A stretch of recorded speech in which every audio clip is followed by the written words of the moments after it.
Hello everyone, उम्मीद है आप सभी अच्छे होंगे। Today we will discuss the chapter gravitation. ये एक बहुत इंपॉर्टेंट और बहुत अच्छा इजी चैप्टर है, बहुत इंटरेस्टिंग है क्योंकि ये डेली लाइफ से रिलेट करता है।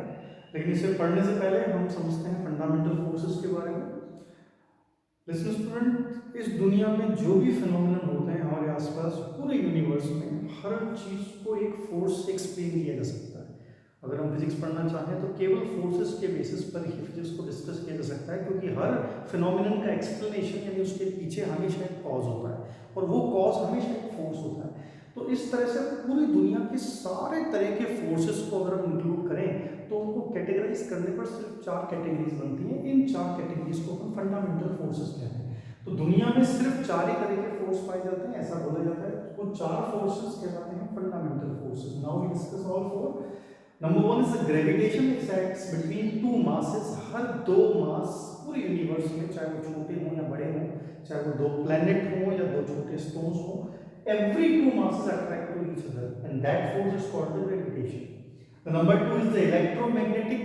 It means every two charges or every two magnetic poles also we attract up to some limit of distance, and these forces are known as electromagnetic forces. Now we come on the nuclear force. It acts between the nucleons. That means atom होता है, atom के अंदर एक बहुत छोटा सा part होता है जिसे बोलते हैं न्यूक्लियस, और इसके अंदर भी कुछ पार्टिकल्स पाए जाते हैं, जैसे कि आपने सुना हो प्रोटॉन्स और neutrons.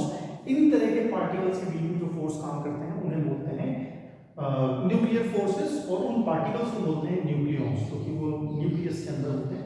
And number 4 is weak forces. ये बहुत लेटेस्ट टाइप के फोर्सेस हैं, बोसोन्स के बीच में काम करते हैं। बड़ी क्लासेस में हम इसको डिस्कस करेंगे।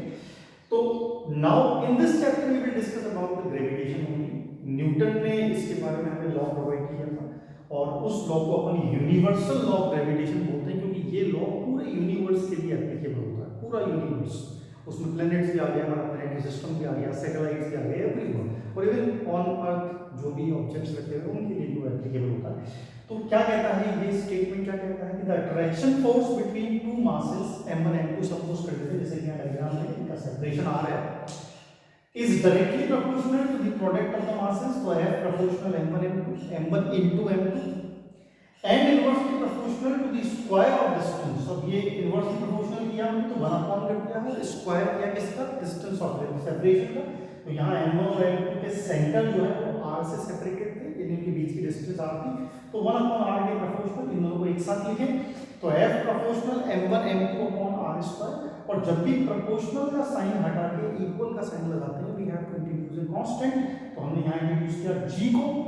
अब ये g एक कांस्टेंट है, ये तो कॉमन बात हो गई, लेकिन इसका नाम क्या हो गया, यूनिवर्सल ग्रेविटेशनल कांस्टेंट। पूरे यूनिवर्स में इसकी वैल्यू सेम रहती है, और वो वैल्यू होती है 6.67 × 10⁻11। आप देखिए इसका यूनिट नहीं इंपॉर्टेंट है, newton metre square upon kilogram square, ये उसी फॉर्मूले से कैलकुलेट कर सकता है। अब हम अर्थ की बात करते हैं, तो आप जानते हैं कि अर्थ सभी चीज़ों को अट्रैक्ट करती है। मैं एक चीज़ को यहाँ छोड़ूंगा तो वो नीचे गिरेगी, मैं इवन उसे ऊपर उछाल दूँ तो भी वो नीचे आएगी। सो आप देख रहे हैं कि अर्थ अपने आसपास की हर चीज़ को अपनी तरफ अट्रैक्ट करती है। जब एप्पल नीचे गिरा तो न्यूटन ने उसकी रिलेटिविटी में लिखा हुआ है कि वो हमेशा नीचे गिरता है, इसी से उसने ये डिस्कवर किया था। तो वो जो नीचे गिरता है, वो नीचे गिरना मतलब अर्थ अट्रैक्ट्स इट, तो अट्रैक्ट कर रही है, तो वो फोर्स, अट्रैक्शन फोर्स, उसको हम यहाँ अर्थ के रेस्पेक्ट में लिखते हैं। तो वही फॉर्मूला हम मॉडिफाई करेंगे अर्थ के रेस्पेक्ट में, तो उसमें जो m1 है वो बन जाएगा अर्थ, यानी कि मास ऑफ अर्थ हो जाएगा। जो m2 है वो ऑब्जेक्ट का मास बन जाएगा। तो जब ऑब्जेक्ट की लिखता हूँ तो मैं उसे mo से रिप्रेजेंट कर रहा हूँ, जब अर्थ लिख रहा हूँ तो me से रिप्रेजेंट कर रहा हूँ। और इनका जो सेपरेशन है यहाँ सेंटर का सेपरेशन, अब देखिए यहाँ से आपको रेडियस होगी अर्थ की, और ये हाइट हो है, तो r + h से लिखते हैं इसे। तो g ये m1 हो गया, ये m2 हो गया, और ये उनके बीच का स्मॉल r हो गया, डिस्टेंस ऑफ सेपरेशन, उसका स्क्वायर हो गया। तो g m1 m2 upon r square, उसी फॉर्मूले को मॉडिफाई किया है, और ये हो गया अर्थ के लिए जिस फोर्स से आप अपनी तरफ खींच रही है चीजों को, चाहे वो मून हो, चाहे छोटा सैटेलाइट हो, चाहे कोई एस्ट्रॉइड्स हो। इसमें me की वैल्यू आप ध्यान रखिए, उसकी वैल्यू 6×10⁻24 किलोग्राम होती है, एक एवरेज मास है अर्थ का जो एस्टिमेट किया हुआ है। और इसी तरह से RE यानी रेडियस ऑफ अर्थ जो होती है वो 6400 किलोमीटर एक एवरेज वैल्यू है, और इसको मॉडिफाई करें अगर मीटर में तो 6.4 × 10⁻6 मीटर में ये रेडियस ऑफ अर्थ है। मोस्टली वैसे आपके स्टैंडर्ड तक ये हो सकता है क्वेश्चन में लिखी भी आए, पर नहीं हो अगर इन केस तो आपकी मेमोराइज होनी चाहिए, जस्ट पार्ट ऑफ जीके। तो इस फॉर्मूले से अपन अर्थ से रिलेटेड प्रॉब्लम्स को सॉर्ट आउट कर सकते हैं कि अर्थ जिस फोर्स से अपनी तरफ अट्रैक्ट कर रही है ये वो फोर्स हो जाएगा, और हम चाहें तो इस फोर्स को एक्सेलरेशन में भी कन्वर्ट कर सकते हैं, दैट विल डिस्कस